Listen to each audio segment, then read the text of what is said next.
Փորձել են կոտրել ձեր Instagram-ի հաշիվը, ստացել եք շահած մրցանակի կասկածելի նամակ, Ինետնեթի շրջանավարտ Ալինա Ծատուրյանի նախաձեռնությամբ կազմակերպված մեդիագրագիտության սեմինարը կապանցի պատանիներին սովորեցրեց, թե ինչպես խուսափել համացանցի զոհ դառնալուց։ Մեկ հարկի տակ հավաքվածները ծանոթացան մեդիայի բացասական եւ դրական կողմերին։ Սեմինար նախաբաներ ավելի շատ, քանի որ հենց այս թեմայով ու ավելի մեծ տեղեկության քանակով մենք էլ ենք հանդես գալու կապանում, եթե մենք հիմա գիտենք ու ծանոթանում ենք, թե ինչպիսի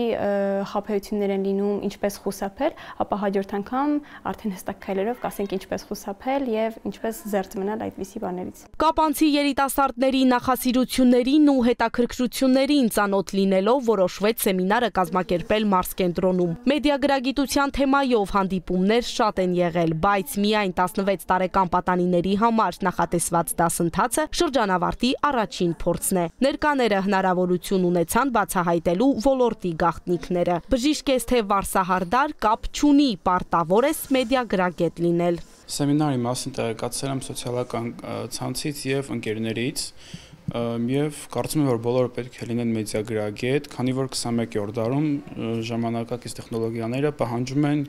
ավելի նորանոր մոտեցումներ մեդիա հարթակներում։ Քանի որ հետաքրքրված է մեդիա ոլորտով, սեմինարը ավելի ու ավելի օգտակար էր այդ ոլորտի մասին իմանալու համար։ Շատ հետաքրքիր է, քանի որ հենց կազմակերպիչը կապանցի էր եւ մեր շրջանավարտներից է եղել դպրոցի, շատ կուզեմ նման սեմինարներ լինեն, մասնակցում եմ Կապանի, այլ նաեւ Հայաստանի բոլոր շրջանում մեդիայի հետ կապված սեմինարներին, շատ կարեւոր է լինել մեդիագրագետ։ Նկատելով Ինետնեթի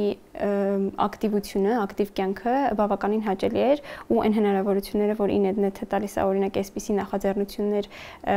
սկսել անել երեխաների հետ, կիսվել երեխաների հետ, ինչ չասեմ երեխաներ, ասեմ երիտասարդների հետ, դա ինձ մեծ հույս տվեց, որ կարող է Կապանում մի օր լինի, որ երիտասարդությունը շատ մեծ բան փոխի։ Ինետնեթը հանրապետության երիտասարդներին սովորելու ու զարգանալու լայն հնարավորություններ է տալիս։ Կապանցի Ալինան լուրջ ծրագրեր ունի։ Առաջիկայում այստեղ նոր հանդիպումներ կանցկացվեն։